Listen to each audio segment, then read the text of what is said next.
اللہ الرحمن الرحیم. جب یہ پوری آیت ہے جیسے حمد اللہ الحمدللہ رب العالمین کو خلاصہ کر کے عربی میں کہتے ہیں حمد اللہ. اسی طرح سے بسم اللہ الرحمن الرحیم کو خلاصہ جب کرتے ہیں کہتے ہیں بسملہ. عربی میں بسملہ، بسم اللہ اس کو اردو میں کہہ دیتے ہیں، لیکن بسملہ عربی میں کہا جاتا ہے بسم اللہ الرحمن الرحیم کا خلاصہ. سن رہے ہیں سب لوگ؟ تو حمد اللہ، اسی طرح سے ہے حلا یعنی لا الہ الا اللہ کو تو اب عربی زبان میں سب الفاظ کے لیے ایک لفظ بنا دیا جاتا ہے، ایک جملے کے لیے، ایک آیت کے لیے، کلمے کے لیے ایک لفظ بنا دیا جاتا ہے تاکہ جب بھی اس لفظ کو کہا جائے تو پورا کا پورا اس کی عکاسی کر سکے. تو بسملہ بے انتہا اہم ہے اور افضل ترین آیات میں سے آیت ہے. اس کے پڑھنے کے بے انتہا فضائل و مناقب ہیں. تاکید ہے کہ بسم اللہ الرحمن الرحیم 5 کلمات پہ مشتمل ہے. اسم، فعل اور حرف 3 کلمات کی 3 اقسام ہیں، ناؤن ہے، ورب ہے، پارٹیکل ہے. لیکن جب آپ اصول فقہ میں جائیں گے تو وہاں صرف 2 طرح کے معنی ہوتے ہیں، معنی اسمی اور معنی حرفی. معنی اسمی اور معنی حرفی. اب جس نے کبھی پہلے اصول فقہ پڑھا ہو تو اس کے ذہن میں آ گیا ہوگا، میں تھوڑی سی وضاحت کر دیتا ہوں. معنی اسمی جب کہا جاتا ہے تو مستقل معنی، معنی حرفی جو غیر مستقل ہو، جس کا معنی سمجھ میں آتا ہو، کسی اسم کے یا فعل کے سہارا لینے کے بعد اس کے اپنے معنی واضح ہوتے ہوں کسی اسم کے ساتھ جب وابستہ ہو جائے. اب یہاں پہ بسم اللہ الرحمن الرحیم میں با حرف ہے، اس کے بعد ہے اسم، پھر ہے اللہ، پھر ہے الرحمن، پھر ہے الرحیم. غور سے سنیں گے سب حضرات. اسم کثرت استعمال کی وجہ سے اس کا الف گر گیا، اس لیے بسم اللہ الف گرنے کے بعد بے اسم اللہ تھا، بسم اللہ رہ گیا، الف کثرت استعمال کی وجہ سے گر گیا. اقرا بے اسم ربک الذی خلق، کیونکہ وہاں ایک ہی آیت ہے تو وہاں پہ اسم کا الف نہیں گرا. اقرا بے اسم ربک الذی خلق، سورہ الگ کے اندر اسم کا الف باقی رہا، یہاں پہ اسم کا الف گر گیا ہے کثرت استعمال کی وجہ سے. بے اسم اللہ نہیں رہا بلکہ بسم اللہ الرحمن الرحیم ہو گیا. اب تک تو توجہ ہے لوگوں کی. تو اسم یعنی نام، جسے ہم لوگ اردو میں کہتے ہیں نیم، با حرف ہے. اور علم لغت کے اندر اور نحو میں یعنی سنٹیکس کے اندر اور گرامر کے اندر، لغت میں ڈکشنری کے اندر 9 معانی بیان کیے ہیں لفظ با کے. تو اب 9 معانی بیان کیے گئے لفظ با کے. There are 9 meanings of the particle با. بسم اللہ الرحمن الرحیم یہ جو لفظ حرف ہے با، اس کے 9 معانی بیان کیے گئے ہیں. اب میں سارے پیش کروں گا تب تک تو مجھے پورا پتا ہے کہ اس وقت تک کوئی بھی نہیں ہوگا. بسم اللہ میں صرف 2 ممکن ہیں، 2 معانی بسم اللہ الرحمن الرحیم میں ممکن ہیں، صرف 2 معانی ممکن ہیں 9 میں سے. مررتو بزیدن، میں زید کے پاس سے گزرا. الصاق کے معنی میں بھی با کے معنی آتے ہیں، ابتدا کے معنی میں بھی آتے ہیں. بسم اللہ الرحمن الرحیم میں یا ابتدا کے معنی میں ہے یعنی شروع کرتا ہوں اللہ کے نام سے جو رحمان و رحیم، اور با استعانت کے لیے بھی آتا ہے. عربی میں استعانت یعنی مدد کے لیے بھی آتا ہے، مدد مانگتا ہوں اللہ کے نام سے جو رحمان و رحیم ہے. بس صرف 2 معانی بسم اللہ میں ممکن ہیں، 9 میں سے صرف 2. تمام شیعہ سنی علماء نے لکھا ہے کہ 9 میں سے صرف 2 معانی ممکن ہیں بسم اللہ الرحمن الرحیم میں، 7 ممکن نہیں ہیں، صرف 2 معنی ممکن ہیں.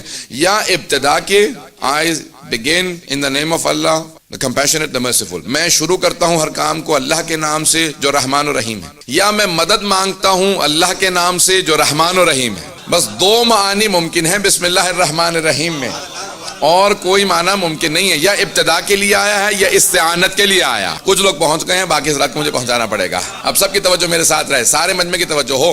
ایک بہت بڑی فلسفے کی کلام کی بحث ہے جو 1000 سال سے زیادہ پرانی بحث ہے، 1000 سال سے پرانی بحث ہے، آج تک باقی ہے. میں اس بحث کو پیش کر رہا ہوں، سب کی توجہ ہو. شیخ طوسی کی تفسیر ہے جنہوں نے حوض علمیہ نجف اشرف کی بنیاد رکھی تھی. التبیان فی تفسیر القرآن 10 جلدوں میں تفسیر ہے. اس کی پہلی جلد میں جو سب سے پہلی بحث ہے مقدمے کے فوراً بعد، وہ انہوں نے بسم اللہ سے متعلق بحث کی ہے، اور وہ ہے اسم و مسمہ کی بحث. اور مجھے پوری امید ہے سب لوگ اس کو غور سے سنیں گے اور سب سمجھیں گے. میں آپ کو یقین دہانی کرا رہا ہوں کہ میں جب پیش کروں گا سب سمجھ جائیں گے. اگر نہ سمجھیں تو اشارہ کر دیجیے گا، میں اور وضاحت کر دوں گا.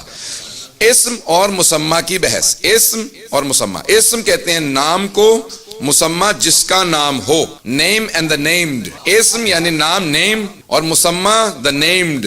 نام ہے سید علی رضا رضوی، میں مسمہ، یہ وجود مسمہ ہے، اور نام میرے والدین نے رکھا علی رضا رضوی. توجہ ہے. اسم بدل بھی دیں تو مسمہ وہی رہے گا. اسم اور مسمہ کی بحث قدیمی ترین بحثوں میں سے ہے. شیعہ سنی تمام میں بحث آج تک باقی ہے. 1000 سال ہو چکے، بڑے بڑے علماء مفسرین نے سب نے لکھا اسم اور مسمہ. بھائیوں کی بحث یہ ہے کہ اسم عین مسمہ، عربی کے الفاظ ہیں، وضاحت کروں گا. اسم عین مسمہ یعنی اسم نام اور مسمہ ایک ہی شے ہے. ہمارے علماء کہتے ہیں نہیں، اسم غیر مسمى، اسم اور ہے، مسمى اور ہے۔ میرا اسم بدل بھی جائے تو مسمى وہی ہے۔ میں اپنا فیصلہ کروں، والدین نے نام رکھا تھا علی رضا رضوی، میں نام بدل رہا ہوں حسن رضا رضوی لکھ رہا ہوں، حسین رضا، جو بھی نام بدل لوں گا وجود وہی رہے گا، مسمى وہی رہے گا۔ ہم سب نے فیصلہ کر رکھا ہے کہ بھئی یہ پانی کو پانی کہتے ہیں یا آگ کو آگ کہتے ہیں، فائر کو آگ کہتے ہیں اردو میں۔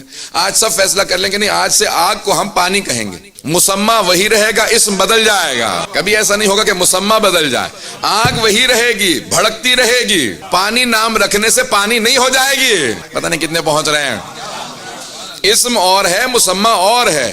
اسم عین مسمى نہیں ہے۔ اگر عین مسمى ہوتا، عین مسمى ہوتا، if it was exactly the named, if name was exactly the named، اگر اسم اور مسمى عین ایک ہی ہوتے تو جیسے ہم کہتے آگ تو زبان پہ آگ لگ جاتی، جبکہ آگ کہنے سے زبان کو کچھ نہیں ہوتا۔ اس کا مطلب ہے اسم اور ہے، مسمى اور ہے۔ میں تو دلیلیں دے رہا ہوں۔ اس کے جواب میں بھائیوں نے ایک اور بحث کو پیش کیا، وہ کہتے ہیں نہیں، جیسے ہم کہتے ہیں نا حلوہ تو منہ میں پانی آنے لگتا، اس کا مطلب ہے اسم عین مسمى۔ ان کی بھی بحثیں سن لیجئے۔ یہ بات نہیں کرنی چاہیے کہ اپنی بحث کو اچھے انداز سے پیش کر دیں، ان کی بحث کو ہم بالکل ایسے پیش کریں کہ کوئی نہ تسلیم کرے، تو ان کی بھی سن لیجئے۔ وہ کہتے ہیں نہیں، جب کہتے ہیں نا حلوہ تو فوراً منہ میں پانی آنے لگتا ہے، اس لیے اسم عین مسمى نہیں۔ اگر حلوہ کہنے سے حلوہ منہ میں آتا تب اسم عین مسمى ہوتا، لیکن حلوہ کہنے سے پانی آتا ہے، حلوہ نہیں۔ توجہ ہو، اگر بات واضح ہو رہی ہو۔ اب یہ کلام کی فلسفے کی پیچیدہ ترین بحث ہے، جتنا ہو سکتا ہے میں آسان بنا کے پیش کرنے کی کوشش کر رہا ہوں۔ تو اسم عین مسمى نہیں ہے، اسم غیر مسمى۔ اب میں جان بوجھ کے عربی کی اصطلاحات استعمال کر رہا ہوں، غیر یعنی وہ نہیں ہے، اسم مسمى نہیں ہے۔ توجہ کیجئے گا، اسم اور ہے، مسمى اور ہے۔ اب الجہر بسم اللہ الرحمن الرحیم، مومن کی علامات میں سے علامت یہ ہے کہ بسم اللہ الرحمن الرحیم کو ہمیشہ بلند آواز سے پڑھے۔ جتنی امیر المؤمنین کے بغض رکھنے والوں نے بسم اللہ کو حذف کرنا چاہا، اتنا ہی ہم اس پہ تاکید کرنے پہ تیار ہیں۔ جب شام والے نے قرآن سے ہی حذف کر دیا اور اس کو نکال دیا، کہا کہ نہیں بسم اللہ قرآن کا جز نہیں ہے، تبرکن لکھ دی جاتی ہے، اور تبرکن نہیں لکھی جاتی۔ ائمہ علیہ السلام نے تاکید کی کہ ہر سورہ کا جز ہے سوائے سورہ برات کے، ہر سورہ کا جز ہے، اور ہمیشہ بسم اللہ الرحمن الرحیم کو لکھا بھی جائے گا، پڑھا بھی جائے گا جب انسان قرآن کی تلاوت کرے گا۔ سن رہے ہیں سب لوگ؟ تب پوچھا گیا بسم اللہ الرحمن الرحیم شروع کرتا ہوں یا مدد مانگتا ہوں اللہ کے نام سے جو رحمان و رحیم ہے؟ عزیزان گرامی، ائمہ علیہ السلام سے پوچھا مولا اس کی تفسیر کیا ہے؟ جناب امیر المؤمنین سے حضرت عبداللہ بن عباس نے سوال کیا، کہا مولا ذرا سورہ فاتحہ کی تفسیر کر دیجئے۔ عشاء کی نماز مولا نے مسجد کوفہ میں پڑھائی تھی، وہیں پہ آپ کو روک لیا گیا، واقع سب کے ذہنوں میں ہے، مجھے ایک نتیجہ دینا ہے، واقع سب کے ذہنوں میں آ گیا ہوگا۔ فوراً پوچھا، کہا مولا سورہ فاتحہ کی تفسیر بیان کر دیجئے۔ تو مولا نے کہا بیٹھ جاؤ، سورہ فاتحہ کی تفسیر بیان کرتا ہوں۔ اب چند افراد بیٹھ کے لکھنے لگے، جناب عبداللہ فوراً بیٹھ گئے، اور بہت ان کا رتبہ ہے۔ حضرت عبداللہ بن عباس مفسر قرآن ہیں، حافظ کل قرآن ہیں، ہزاروں احادیث کے حافظ ہیں، اور جناب ختم مرتبہ سے اور جناب امیر سے سننے کے بعد قرآن حفظ کیا۔ جب پوری رات جناب امیر تفسیر بیان کرتے رہے، جیسے فجر کی اذان ہوئی مولا نے کہا کہ وقت کم تھا اس لیے میں نے کم ہی بیان کیا ہے، فجر کا وقت ہو رہا ہے، میں دوسری جماعت پڑھاؤں گا۔ تو انہوں نے فوراً قلم روکا، کہا مولا پوری رات میں سنتا رہا، آپ بیان کرتے رہے، لیکن آپ بائے بسم اللہ سے آگے نہیں بڑھے۔ ابھی میری آپ بسم اللہ کی تفسیری بھی پریشان ہو رہے ہیں۔ مولا پوری رات بیان کرتے رہے، 12 گھنٹے، بائے بسم اللہ سے آگے نہیں بڑھے۔ کہا مولا سورہ فاتحہ کی تفسیر کو پوچھا تھا، آپ تو بائے بسم اللہ سے آگے نہیں بڑھے۔ کہا ابن عباس، اے عباس کے بیٹے، جتنے علوم اس کائنات میں ہیں سارے اللہ کے کلام قرآن میں ہیں، جو کچھ قرآن کے اندر ہے، کلام اللہ المجید کے اندر ہے، وہ سورہ فاتحہ میں ہے۔